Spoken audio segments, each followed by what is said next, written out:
ఇక్కడ మా స్ఫూర్తి వనంలో ఒక 7 years బ్యాక్ నేను ఏదైతే 100 రకాల పండ్ల చెట్లు ఏర్పాటు చేసే ప్రయోగంలో ఉన్నానో దాంట్లో భాగంగానే రుద్రాక్ష చెట్టు కూడా మేము ఇక్కడ ఏర్పాటు చేసుకున్నాం.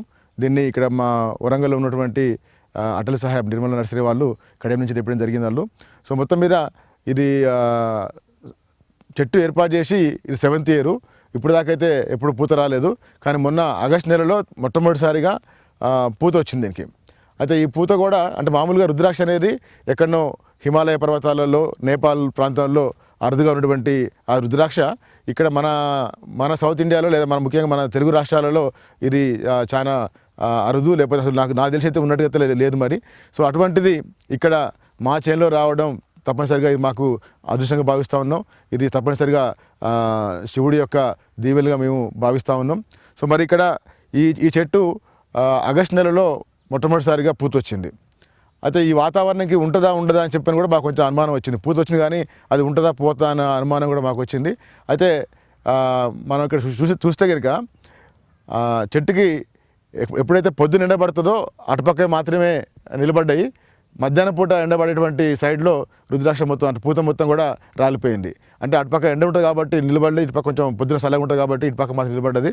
దాదాపుగా 1000 పైన కాయలు కాసినాయి.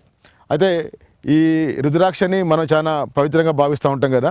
ఇది అనేక రకాల మనకి ఆరోగ్యపరంగా కానీ, ఆస్తిపరంగా కానీ, స్ట్రెస్ పరంగా కానీ అనేక రకాల సమస్యలకి పరిష్కారంగా ఉంటుందని చెప్పని అనేక మంది దీన్ని ధరిస్తూ ఉంటారు. సో దీంట్లో ఏకముఖి నుంచి 21 ముఖాల దాకా ఉంటాయని చెప్పని అంటూ ఉంటారు. సో అయితే ఒక ముఖం రకం ఒక చెట్టుకి అని చెప్పని ఉండదు. ఒకే చెట్టుకి ఏ ముఖమైనా రావచ్చని చెప్పని మరి మనకి పుస్తకాల్లో కానీ గూగుల్లో కానీ తెలుస్తూ ఉన్నది. ప్రస్తుతానికైతే మన చెట్టుకి ఎక్కువగా 3 ముఖాల రుద్రాక్ష మనకి అవపడుతూ ఉన్నది. దాదాపుగా 1000 పైన కాయలు కాశాయి. అయితే మరి ఈ కాయల్ని కూడా ఈ పండు దశకు వచ్చినాయి. ఇప్పుడు అంటే కాయ మామూలుగా ఇట్లా ఉంటుంది, ఒక నిమ్మకాయ సైజులో ఉంటుంది. ఈ పొట్టు ఒలిసిన తర్వాత మనకి ఈ విధంగా రుద్రాక్ష మనకు వస్తూ ఉంటుంది. ఇది పొట్టు మన పత్తికాయలాగా మందంగా ఉంటుంది. ఇట్లా ఒలిసిన తర్వాత దీంట్లో నుంచి మనకి ఈ రుద్రాక్ష అనేది బయటకు వస్తూ ఉంటుంది. ఇది కూడా 3 ముఖి 3 ముఖాల రుద్రాక్ష మనకి ఇక్కడ పడుతూ ఉన్నది. అంటే మామూలుగా రుద్రాక్ష ఎర్రగా ఉంటాయి. అయితే దీన్ని ఎండిన తర్వాత మరి కొంతమంది మనం గూగుల్ చేస్తూ ఉంటే తెలిసింది ఏంటంటే దీన్ని శివాలయంలో దీన్ని శాంక్టిఫై చేసి అంటే పూజలు చేయించి దీన్ని కొన్ని రోజులు నూనెలో పెడితే కనుక మన నువ్వుల నూనె అటువంటి దాంట్లో పెడితే ఈ రంగు కూడా మారుతుందని చెప్పని అంటూ ఉన్నారు.